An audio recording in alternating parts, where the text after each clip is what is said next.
The IATF has shortened the quarantine requirement for fully vaccinated inbound travelers who got their shots here in the Philippines from 14 to 7 days. An individual can be considered fully vaccinated 2 or more weeks after receiving the final dose. We have Dr. Nina Gloriani, head of the vaccine expert panel, joining us over the phone to expound on that some more. Dr. Nina, is this a reasonable policy change in your opinion? Oh, yes. I think, well, actually, we were in a meeting with all the experts, and that is really a reasonable policy change. So they know how many of these people actually would have symptoms later, and that has been cut down considerably. So it should be fine, yes.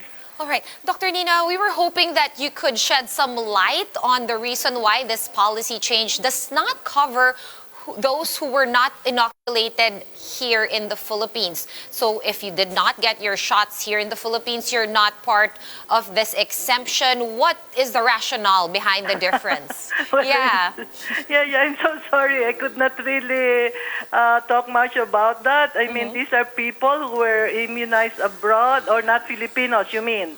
Yeah, or even if they're Filipinos, it's just that they have not received their vaccinations here. Maybe they were in the States, maybe they got it somewhere else. It's that this policy excludes these people. And we were wondering what the rationale is behind this.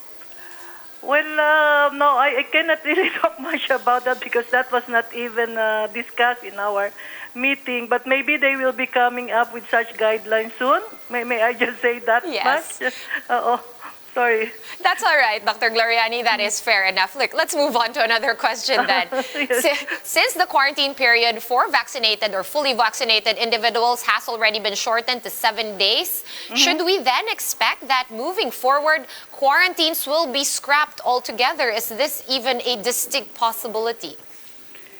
We are hoping that will happen, but until we have these figures, the cases of COVID-19 is really stabilizing, and all other indicators of the disease and the epidemic will be more or less stable, then we may get to that. Of course, we have to always be positive about these things, but not now. I don't think so, not at this time.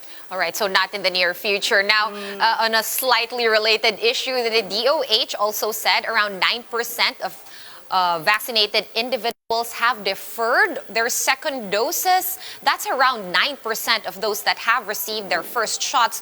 Doc Nina, what are the consequences or risks of missing the second dose? Okay. Doses may actually be missed for a short time and not too long after that. Let us say we're talking probably about a few weeks or even months, but not too long.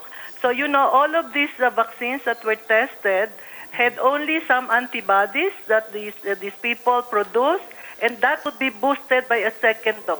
And the efficacy that we have set for all of this were based on second dose, the full protection, 2 weeks or more after the second dose. So these people should actually come for their second dose in order to be fully protected. All right, and can you give us some clearer guidelines, Doc? How long can you really extend your second dose? Normally, right now, let's say it's Sinovac, it's 1 month after or 4 weeks after. It's a little bit longer for AstraZeneca.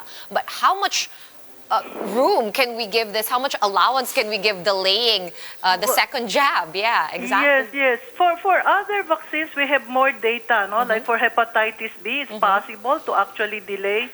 This is the third dose. There are 3 doses for hepatitis, for up to about 6 months.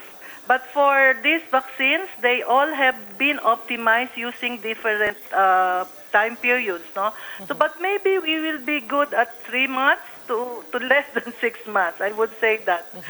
Yeah. All right. So just to be safe, do not let it extend beyond 6 well, months. Actually, yes. Yeah. Or when it's your time to get the second jab, please get that, because all of these were optimized using that time interval. All right, loud and clear on that. So better get your doses on schedule so you get the full benefits and effects. Now, experts, Doc, in the IATF are also saying that the country has missed its target for vaccinating seniors and persons with comorbidities. These are priority groups A2 and A3. What's your reaction to this? And do you think we can still catch up? Yes, we're really hoping, of course, that we can still catch up. We have to do a lot more of communications, especially with the A2 I think they need to be, really explained about the benefits of all of this, and that they have to get their shots. It's more of, I think, lack of information than anything. So we have to do more. And for the A3, I think also that a lack of vaccine supplies has to do with it. So maybe that's also contributing to the hesitancy, because they know anyway that the vaccines are not here. But we hope the vaccines will be coming soon. This June we should have more, like the Moderna, Sputnik, and I think even AstraZeneca. Yeah. All right, as usual, we appreciate the time and your insights. Dr. Nina Gloriani, head of the vaccine expert panel, over the line. Thank you, Doc Nina. Thank you, Sean. Thank you.